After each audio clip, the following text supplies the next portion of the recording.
Hello guys, हमारे channel पर नई है तो subscribe and like comment share जरूर करें ताकि आगे की स्टोरी आप लोगों के बीच अपलोड कर सकूं। अब तक हमने पढ़ा कि एकांश को खाना खिलाने के बाद ऐश्वर्या अपने कमरे में आ जाती है और वहीं दूसरी तरफ विक्रम के गोडाउन में आग लग जाती है, जिससे विक्रम बहुत गुस्से में रहता है। तभी उसे एक अननोन कॉल आता है जो ऐश्वर्या का था। ऐश्वर्या विक्रम को खुद और अपने परिवार से दूर रहने का कहती है, जिसे सुनकर विक्रम और गुस्से में आ जाता है और कॉल कटने के बाद गुस्से में महल से अकेले ही बाहर चला जाता है।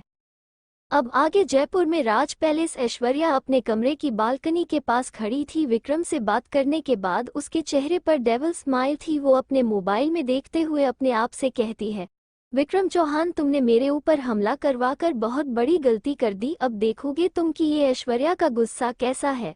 इतना कहकर ऐश्वर्या के चेहरे पर डेविल स्माइल और बड़ी हो जाती है। दरअसल जब ऐश्वर्या ने पिंक सिटी में उन गुंडों को मारा था, तभी उसने इशारे से कार्तिक से उन सभी गुंडों को उनकी असली जगह पहुंचाने के लिए कह दिया था और विक्रम के गोडाउन में भी आग भी ऐश्वर्या ने लगवाई थी। थोड़ी देर और बालकनी में खड़े रहने के बाद ऐश्वर्या अपने कमरे में आकर सो जाती है और वहीं दूसरी तरफ किसी की आंखों में नींद का एक कतरा भी नहीं था। वो अपने पूरे बिस्तर में करवट बदल रहा था। ये कोई और नहीं बल्कि एकांश है। एकांश जबरदस्ती अपनी आंखें बंद किए बिस्तर पर सोने की कोशिश करता है, लेकिन उसे बार बार अपनी आंखों के सामने अपने और ऐश्वर्या के साथ बिताया गया समय याद आ रहा था, जब ऐश्वर्या उसका हाथ पकड़ती है और उसे अपने हाथ से खाना खिलाती है, जिसे याद करके एकांश के दिल की धड़कनें बढ़ने लगती है। वो गुस्से से अपने बिस्तर से उठकर अपने कमरे की बालकनी में जाकर खड़ा हो जाता है और वहां से चांद को देखने लगता है, जिसे बादलों ने अपने पीछे छुपा लिया था। फिर एकांश अपने जेब से एक सिगरेट निकालता है और उसकी कस लेने लगता है। एकांश को पता ही नहीं चलता और वो पूरी एक पैकेट सिगरेट पी जाता है। इस समय उसके मन में बहुत से सवाल चल रहे थे जिसके पास उसके जवाब नहीं थे। वो अपने माने कहता है, आखिर तुम में ऐसा क्या है जो हर बार मुझे तुम्हारी तरफ अट्रैक्ट करता है। इतना कहकर वो अपनी आखिरी सिगरेट भी पीकर फेंक देता है और अपनी आंखें बात करके खुद से कहता है, क्यों मैं खुद को तुम्हारे पास आने से रोक नहीं पा रहा, क्यों तुम्हें किसी और के साथ देखकर मुझे जलन होती है। एकांश अपने सारे सवालों से परेशान हो गया था। उसके पास सवाल तो बहुत थे लेकिन जवाब किसी के भी नहीं थे। एकांश को अच्छे से पता है किसके सारे सवालों के जवाब सिर्फ ऐश्वर्या है, लेकिन वो अकेले ही कोई भी फैसला नहीं ले सकता। एकांश खुद से कहता है, मैं बहुत जल्द ही तुमसे अपने सारे सवालों के जवाब लूंगा। इतना कहकर वो अपनी मोबाइल में ऐश्वर्या की फोटो देखने लगता है जो उसने एयरपोर्ट के सीसीटीवी फुटेज से निकलवाई थी। फिर थोड़ी देर तक बालकनी में रहने के बाद वो अपने कमरे में सोने चला जाता है और अब थोड़ी ही देर में नींद आ जाती है।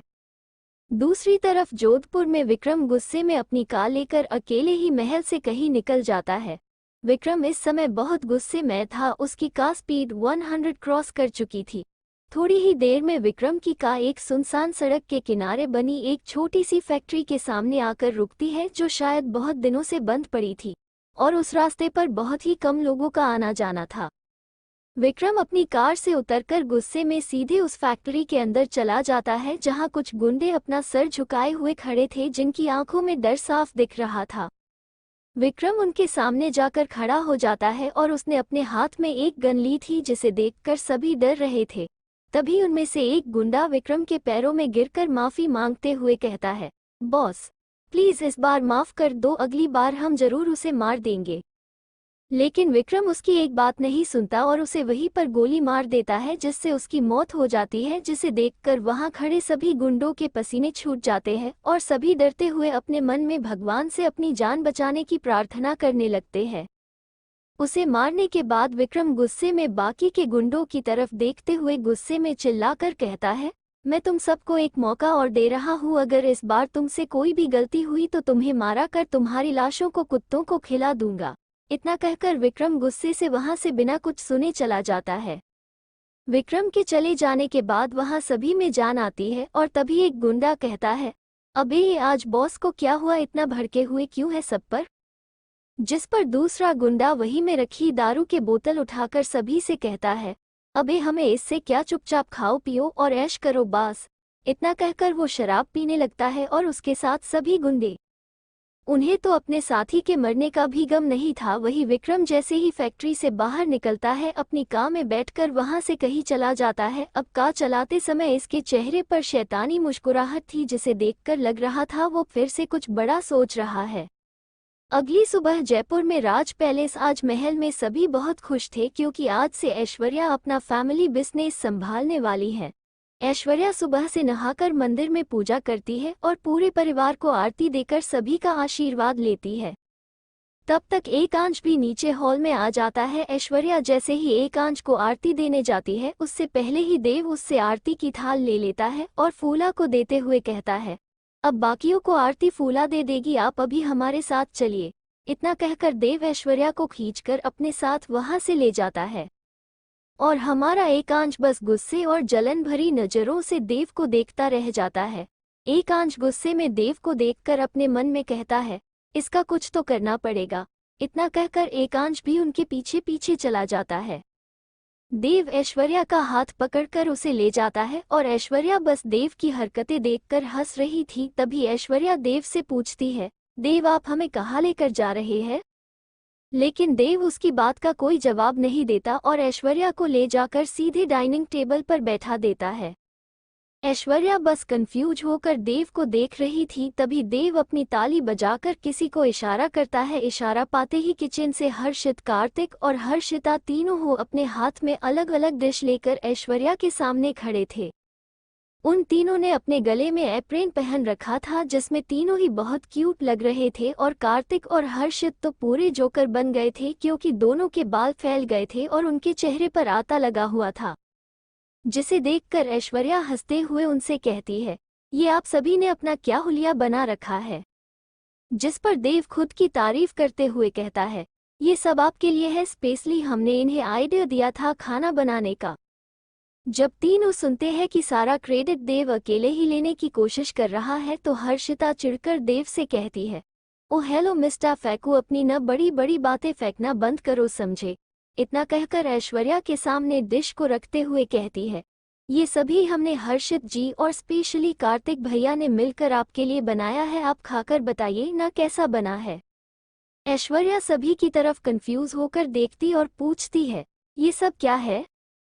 जिस पर हर्षित कहता है, हम तीनों के बीच कुकिंग कॉम्पिटिशन हो रहा है और हमारे जज आप है जो बताएगी कि किसकी डिश बेस्ट है। इतना कहकर ऐश्वर्या को अपनी डिश सर्व करता है।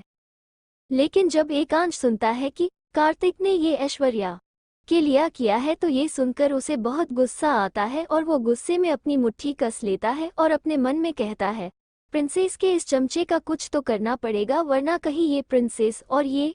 इतना कहकर एकांश अपने ख्यालों में खो जाता है, जहां वो देखता है कि ऐश्वर्या और कार्तिक दोनों ही एक दूसरे का हाथ पकड़े एक चेयर पर बैठे हैं और एक दूसरे की आंखों में खोए हुए हैं और वैसे ही खोए हुए जैसे ही दोनों एक दूसरे को किस करने वाले होते हैं कि तभी उनके पीछे से एकांश जोर से चिल्लाता है, नहीं।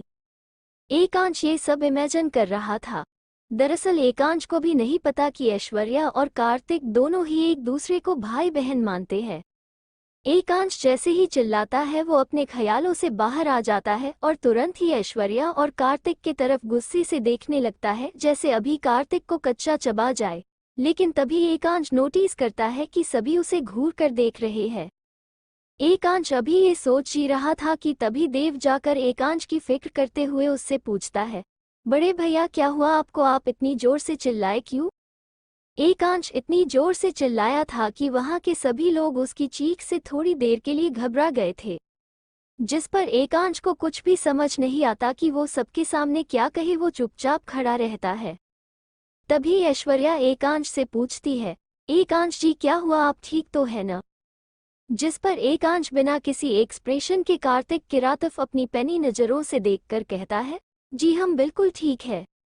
तो हर्षिता ऐश्वर्या के पास से खड़ी होकर एकांश के पास जाती है और उसका हाथ खींचते हुए उसे डाइनिंग टेबल पर लाकर बैठा लेती है और कहती है, बड़े भैया आज का नाश्ता हमने हर्षित जी और कार्तिक भैया ने बनाया है, आप टेस्ट करके बताइए ना कि किसकी डिश सबसे अच्छी बनी है। हर्षिता की बात सुनकर कार्तिक और हर्षित दोनों ही चिढ़कर कहते हैं, लिटिल प्रिंसेस ये गलत बात है, हमारे बीच पहले ही बात हुई थी कि प्रिंसेस हमारी डिश को टेस्ट करेगी और बताएगी कि किसकी डिश सबसे अच्छी है। एकांश जब उन दोनों के मुंह से फिर से ऐश्वर्या का नाम सुनता है तो उसे उन पर और गुस्सा आता है, लेकिन वो अभी कुछ कहता नहीं है। दोनों की बात सुनकर हर्षिता भी फुल होजे के साथ कहती है, लेकिन इसमें क्या बुराई है कि हमारे खाने को एकांश भैया भी टेस्ट करेंगे। हर्षिता की बातें सुनकर एकांश इन दोनों को घूर कर देखता है और कहता है, क्या आप दोनों को हमारे खाना टेस्ट करने से कोई प्रॉब्लम है? जिसे सुनकर दोनों एकदम शांत हो जाते हैं, लेकिन कार्तिक हिम्मत करके कहता है, नहीं ऐसी बात नहीं है। कार्तिक अपनी पूरी बात खत्म भी नहीं कर पाता कि उससे पहले ही एकांश थोड़ी रूड आवाज में कहता है, तो ठीक है, फिर फैसला हो गया, हम भी इसे टेस्ट करेंगे। इतना कहकर वो कार्तिक और हर्षित को अपनी अपनी डिश दोनों को सर्व करने लिए इशारा करता है, जिस पर दोनों को न चाहते हुए भी एकांश को अपनी बनाई खाना परोसना पड़ता है। हर्षित ने मूंग दाल हलवा बनाया था। हर्षित एकांश को परोसते हुए अपने मन में कहता है, लो हो गया कांड। फिर धीरे से हर्षिता की तरफ देखकर अपने मन में कहता है, अरे प्रिंसेस, क्या जरूरत थी आपको इस खड़ूस और गुस्सैल राक्षस को बुलाने की, अब तो ये हमें जीतने से पहले से हरा देगा। इतना कहकर हर्षित अपनी रोनी सूरत बना लेता है, जिसे देखकर देव बहुत हंस रहा था, क्योंकि देव को पता था कि आगे क्या होने वाला है। तभी कार्तिक अपना बनाया white SHOs pasta with salad Aishwarya को परोसता है और उसके बाद एकांश को। एकांश कार्तिक को देखकर अपने मन में कहता है, बहुत शौक है न तुझे प्रिंसेस का चमचा बनने की, अब देख तू। इतना कहकर एकांश के चेहरे पर शैतानी मुस्कान आ जाती है, जिसे वो जल्द ही छुपा लेता है। तभी एकांश हर्षिता से प्यार से कहता है, इनका तो हो गया, और आपने क्या बनाया है हमारे लिए?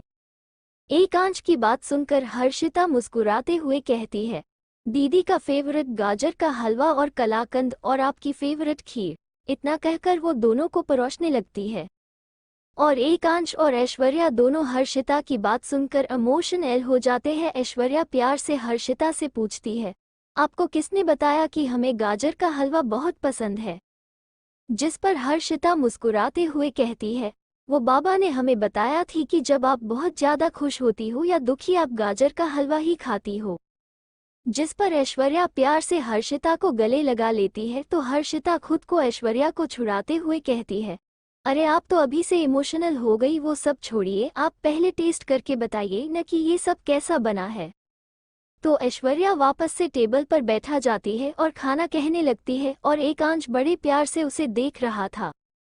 लेकिन जब एकांश देव, कार्तिक और हर्षित को भी ऐश्वर्या को देखते हुए पाता है तो उसे फिर से गुस्सा आने लगता है। वो अपने आप से कहता है, ये मुझे क्या हो रहा है, मुझे अपने भाइयों से जलन हो रही है। ऐश्वर्या, आखिर तुमने ऐसा कौन सा जादू किया है मुझ पर जो मैं तुम्हारे ऊपर किसी की भी नज़र तक बर्दाश्त नहीं कर सकता। इतना कहकर एकांश ऐश्वर्या को देखने लगा है, को इस समय बड़े ही स्वाद लेकर तीनों की बनाई डिश खा रही थी कि तभी हर्षिता की आवाज एकांश के कानों में पड़ती है। वो एकांश से कहती है, एकांश भैया, आप अब जी टेस्ट करिए और बताइए कि किसकी डिश सबसे अच्छी है। जिस पर एकांश हाँ में अपना सर हिलाकर सबसे पहले मूंग दाल हलवा खाता है, जिसे खाते ही उसका रिएक्शन वाज लाइक, क्या है ये? मतलब एकांश को हलवा बिल्कुल भी पसंद नहीं आया था। जो उसके बाद एकांश कार्तिक के बनाए पास्ता को खाता है, जिसे खाते ही एकांश के चेहरे के एक्सप्रेशन बिल्कुल भी नहीं बदलते। एकांश अपने मन में कहता है, इसका टेस्ट उतना भी बुरा नहीं है, लेकिन अच्छा भी नहीं है। कार्तिक और हर्षित दोनों एकांश और ऐश्वर्या के फेस के भाव देख रहे थे, जैसे उन्हें पड़ रहे हो। लास्ट में एकांश हर्षिता की बनाई खीर खाता है, जिसे खाते ही एकांश 1 मिनट के लिए तो अपनी आंखें बंद कर लेता है और उसके स्वाद को चखता है। अब तो वहां बैठी ऐश्वर्या भी एकांश के चेहरे को देख रही थी कि एकांश आगे क्या कहने वाला है। बस फिर क्या था, 1 चम्मच खीर खाने के बाद एकांश एक के बाद एक कटोरी खीर खाते ही जा रहा था, जिसे देखकर वहां बैठे सभी शौक थे। और सबसे ज्यादा अगर कोई शौक था तो वो देव और हर्षित थे, क्योंकि उन्हें पता था एकांश को खीर पसंद है, लेकिन वो सिर्फ एक ही कटोरी खीर खाता है। लेकिन यहाँ तो एकांश पूरा खीर का बोल ही खाली करने वाला था। तभी देव एकांश से खीर का बोल लेते हुए मासूमों जैसे शक्ल बनाते हुए कहता है, बड़े भैया, हमें भी कुछ बचने दो। तो एकांश उसे छोड़ देता है। तब तक ऐश्वर्या ने भी तीनों की बनाई डिश टेस्ट कर ली थी और अब बारी थी विनर की, जिसका तीनों के साथ साथ देव भी बड़ी बेसब्री से इंतजार कर रहा था। सबसे पहले एकांश कहता है, मेरी तरफ से हमारी प्यारी लिटिल प्रिंसेस। जिसे सुनकर हर्षिता खुशी से उछल पड़ती है और एकांश को गले लगाते हुए कहती है, थैंक यू बड़े भैया। तभी हर्षित और कार्तिक दोनों ही अपने मन में कहते हैं, हमें तो पहले ही पता था कि ये खड़ूस कभी हमें नहीं जिताएगा। इतना कहकर दोनों अपनाई बना लेते हैं। लेकिन कार्तिक और हर्षित दोनों ही हर्षिता को खुश देखकर खुश थे और उनके चेहरे पर एक प्यारी स्माइल आ जाती है। और अब बारी है हमारी ऐश्वर्या के जवाब की। तीनों ही अपनी आस लगा के ऐश्वर्या को देख रहे थे और उनके साथ देव भी शामिल था। तो कहानी में आगे क्या होने वाला है? विक्रम आगे कोई सी नई चाल चलने वाला है और एकांश की जलन उससे क्या क्या करवाएगी और ऐश्वर्या का जवाब क्या होगा?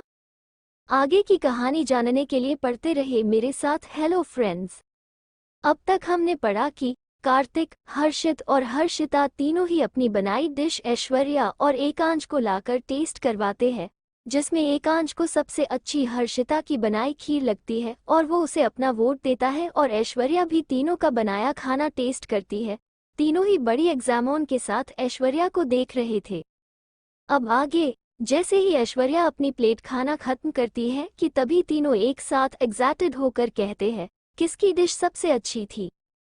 जिसे सुनकर ऐश्वर्या उन्हें थोड़ी रिलैक्स होने को कहती है और जब तीनों शांत हो जाते हैं तो फिर ऐश्वर्या बड़े ही सरलता से अपनी बात कहती है, जिससे किसी को भी बुरा न लगे। ऐश्वर्या कहती है, कार्तिक और हर्षित की डिश अच्छी थी। जिसे सुनकर दोनों के चेहरे पर बड़ी सी स्माइल आ जाती है और हर्षिता का चेहरा उतर जाता है। लेकिन तभी ऐश्वर्या उसके आगे कहती है, लेकिन हर्षिता का गाजर का हलवा सबसे ज्यादा अच्छा और स्वादिष्ट था, जिसे खाकर तो मजा ही आ गया, इसलिए मेरा वोट भी हर्षिता को जाता है। लेकिन तभी ऐश्वर्या उसके आगे कहती है, लेकिन हर्षिता का गाजर का हलवा सबसे ज्यादा अच्छा और स्वादिष्ट था, जिसे खाकर तो मजा ही आ गया, इसलिए मेरा वोट भी हर्षिता को जाता है। जब कार्तिक और हर्षित ये सुनते हैं कि ऐश्वर्या ने अपना वोट हर्षिता को दिया है तो उन दोनों का मुंह लटक जाता है और हर्षिता खुशी से पूरे हॉल में नाचने लगती है और नाचते हुए कहती है, ये मैं जीत गई और कार्तिक भैया हार गए। और यहाँ हमारा देव हर्षिता की बनाई खीर को ऐसे खा रहा था जैसे उसने पहले कभी इतनी टेस्टी खीर खाई ही नहीं। देव बड़े ही स्वाद लेकर खीर खा रहा था। तभी हर्षित और कार्तिक दोनों देव से खीर मांगने लगते हैं, लेकिन देव उन्हें खीर नहीं देता और सारी खीर को अपने हाथ से छुपा लेता है और कहता है, ये सारी खीर मैं अकेला खाऊंगा। जिससे हर्षित चिढ़कर देव से कहता है, अबे साले कितना खाएगा, तू वैसे भी खा खाकर मोटा हो रहा है। हर्षित ने ये सब गुस्से में बिना सोचे समझे कहा था। हर्षित की बात सुनकर सभी हर्षित को बस घूर कर एकटक देखने लगते हैं और तभी देव खीर का बोल लेकर खड़ा हो जाता है। देव अपनी रोनी सूरत बनाकर कहता है, मैं आपको मोटा दिखता हूँ? उसे देखकर तो लग रहा था जैसे अभी रो देगा। देव अपनी रोनी सूरत बनाकर कहता है, मैं आपको मोटा दिखता हूँ? उसे देखकर तो लग रहा था जैसे अभी रो देगा। फिर उदास होकर कहता है, जाओ मैं आपसे बात ही नहीं करूँगा। लेकिन हर्षित उसे समझाते हुए प्यार से कहता है, छोटे, मेरे कहने का वो मतलब नहीं था, वो तो बस गलती से मेरे मुंह से निकल गया। लेकिन देव अब कहाँ किसी की बात सुनने वाला था। वो बोल को कसकर अपने हाथ में पकड़ लेता है और उसे लेकर अपने कमरे की तरफ भाग जाता है और भागते हुए हर्षित से कहता है, आपने मुझे मोटा कहा, अब तो आपको थोड़ी सी भी खीर नहीं मिलेगी और सारी खीर मैं अकेला खाऊंगा। इतना कहकर वो अपने कमरे में चला जाता है।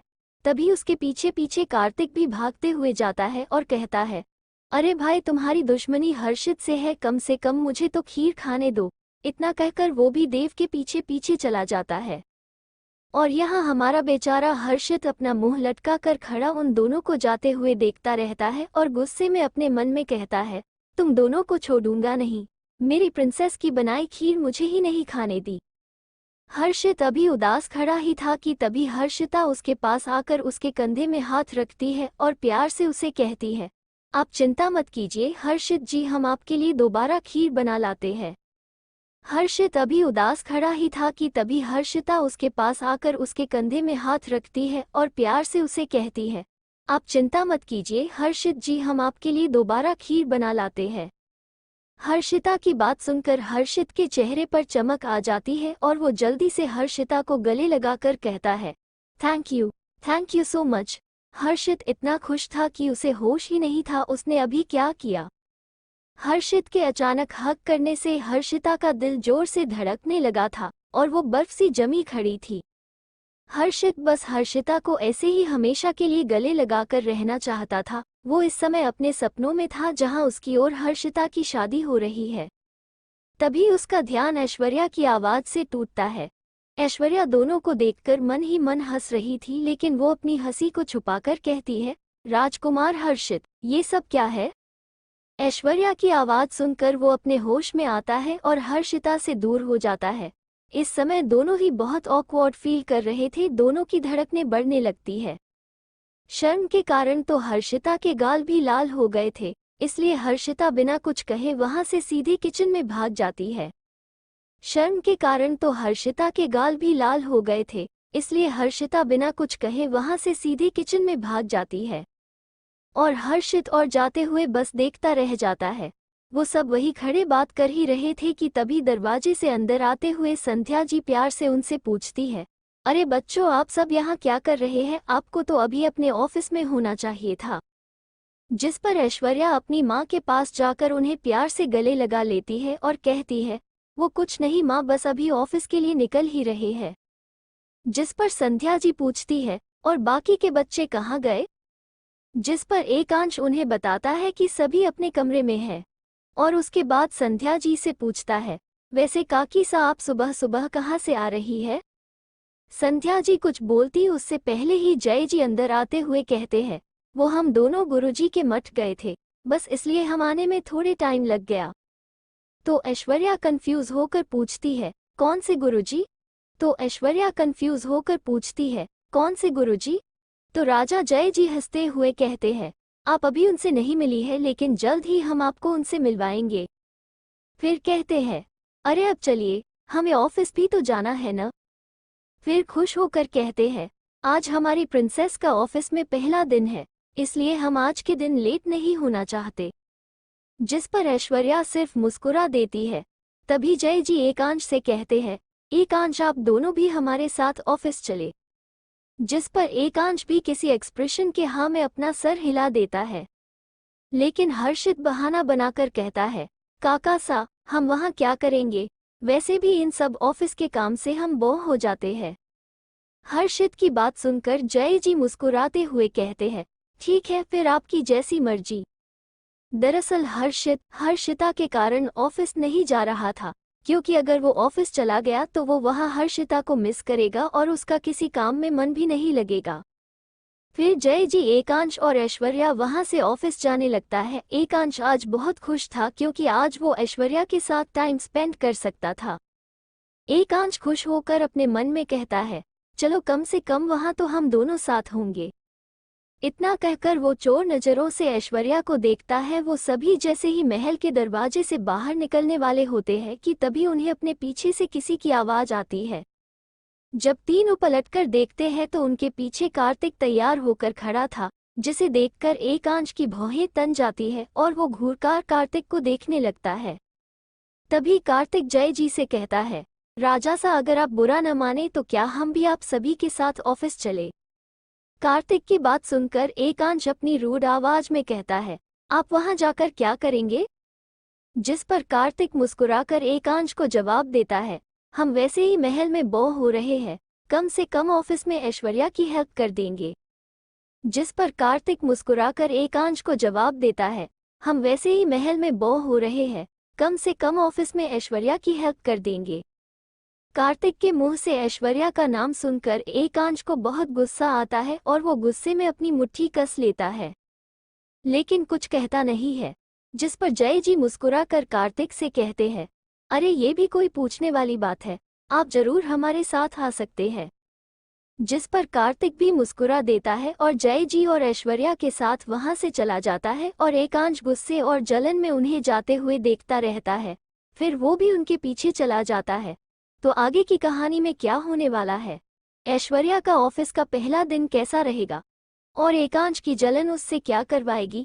विक्रम चौहान आगे क्या करने वाला है? आगे की कहानी जानने के लिए पढ़ते रहे मेरे साथ। और आपको मेरी कहानी कैसे लगी कमेंट में जरूर बताएं।